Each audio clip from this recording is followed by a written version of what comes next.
अस्सलाम वालेकुम। अब तक मैं हूं ज़ारा अब्बास। नजर डालेंगे अब तक की हेडलाइंस पर।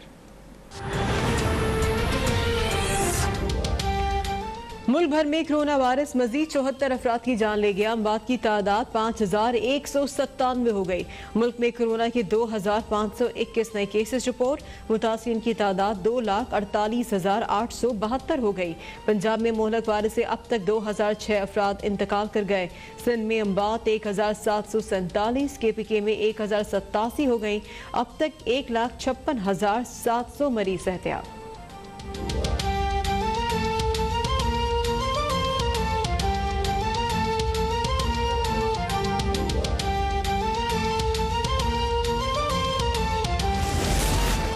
कराची में आज से गैर एलानिया लोड शेडिंग खत्म हो जाएगी। वफाकी वजीर असद उमर का ऐलान। के इलेक्ट्रिक के दफ्तर के बाहर PTI के धरने से खिताब। कहा कि के इलेक्ट्रिक ने किबला दुरुस्त ना किया तो वफाक कंट्रोल संभाल सकता है। गवर्नर सिंध बोले कि ओवर बिलिंग साबित हुई तो CEO के इलेक्ट्रिक रिफंड करेंगे। कराची में के इलेक्ट्रिक के खिलाफ जमात इस्लामी का शार फैसल पर धरना। हाफिज नईम ने कहा कि अगर 3 रोज में लोड शेडिंग खत्म ना हुई तो अगला धरना गवर्नर हाउस पर देंगे।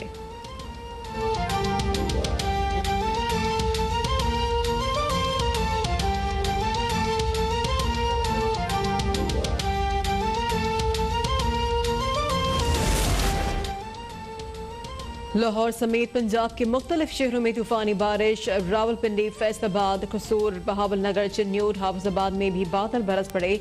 बिजली का निजाम दरहम बरहम। जगह जगह सड़कों पर पानी जमा।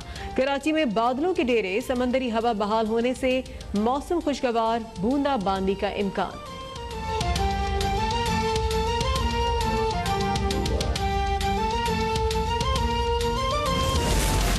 वज़ीर आला पंजाब उस्मान बुज़दार का लाहौर में मुख्तलिफ इलाकों का दौरा। बारिश से पैदा सूरत हाल का जायजा लिया।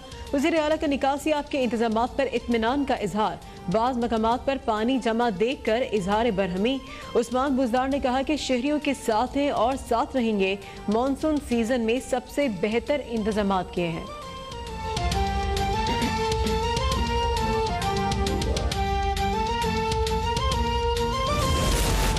इश्तिहारी एजेंसी से रिश्वत मांगने की मुबैना ऑडियो लीक होने पर मुशीर इत्तलात KPK अजमल वजीर ओहदे से फारिग। वजीर आला महमूद खान का तहकीकात के लिए फैक्ट फाइंड कमेटी बनाने का हुक्म। अजमल वजीर ने ऑडियो को अपने खिलाफ साजिश करार दे दिया।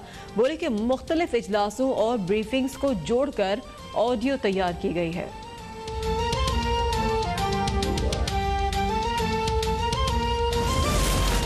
अजमल वजीर की मुबैना ऑडियो पर पीपल्स पार्टी का वजीर आला महमूद खान से इस्तीफे का मुतालबा।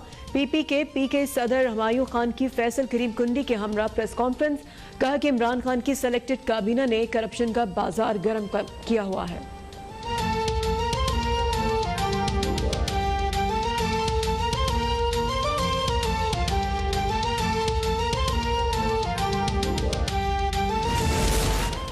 वसीयत की पर्ची और वोट की ताकत से उभरने वाली क़यादत में जमीन आसमान का फर्क है। वफाकी वजीर मुराद सईद का बिलावल के ट्वीट का जवाब। बोले कि दुनिया वसीयत नहीं वोट की ताकत से आने वालों को इज्जत देती है। पर्ची वालों ने पाकिस्तान को सिफारती तन्हाई दी। वोट की ताकत वाला वजीर आजम आलिम इस्लाम का तर्जुमान बना। पहले डू मोर कहने वाले आज मदद की अपील करते हैं। वोट की ताकत से आने वाला दुनिया को टूरिज्म की दावत दे रहा है। गैर एलानिया लोड शेडिंग नहीं होगी। उन्होंने कहा कि के इलेक्ट्रिक से मुआहदा हमने नहीं किया था। अगर के इलेक्ट्रिक ने किबला दुरुस्त ना किया तो वफाक इदारे का इंतजाम संभाल सकता है। गवर्नर सिंध और वफाकी वजीर असद उमर ने के इलेक्ट्रिक के हेड ऑफिस के बाहर जारी धरना खत्म करवा दिया। गवर्नर सिंध कहते हैं अब कराची की अवाम परेशान नहीं होंगे, लोड शेडिंग नहीं होगी। कुछ टाइम दें, जो टाइमलाइन सेट हुई है आज असद उमर की मौजूदगी में, गवर्नर की मौजूदगी में जो कमिटमेंट्स हुए हैं उन्हें थोड़ा टाइम दें। इंशाअल्लाह अल्लाह ने चाहा तो पीर से आपको गैर एलानिया लोड शेडिंग कराची में नहीं मिलेगी। वफाकी वजीर असद उमर का कहना था कि के इलेक्ट्रिक से मुआहदा हमने नहीं किया, बहुत सारे मामलात हल कर दिए हैं, अब लोड शेडिंग नहीं होगी। गैस सप्लाई का इजाफा का भी फैसला कर लिया गया। SSGC के MD भी यहाँ पे मौजूद हैं, इलेक्ट्रिक के MD भी यहाँ पे मौजूद हैं और फर्नेस ऑयल की जो सप्लाई है उसके अंदर इजाफा भी कर दिया गया है। और इंशाअल्लाह ताला ये दोनों चीज़ें होने के बाद कल से कराची में कोई भी गैर एलानिया लोड शेडिंग नहीं होगी। इस मौके पर गवर्नर सिंध और वफाकी वजीर ने रुकन सिंध असम्बली राजा अजहर का शुक्रिया अदा किया, जिनकी जानिब से धरना देने पर मसला हल हुआ। इस मौके पर के इलेक्ट्रिक के CEO मोनिस अलवी और MD सुई सदरन गैस नसीम राजपूत भी मौजूद थे। कैमरामैन खालिद जावेद के साथ जमजम सईद, कराची अब तक।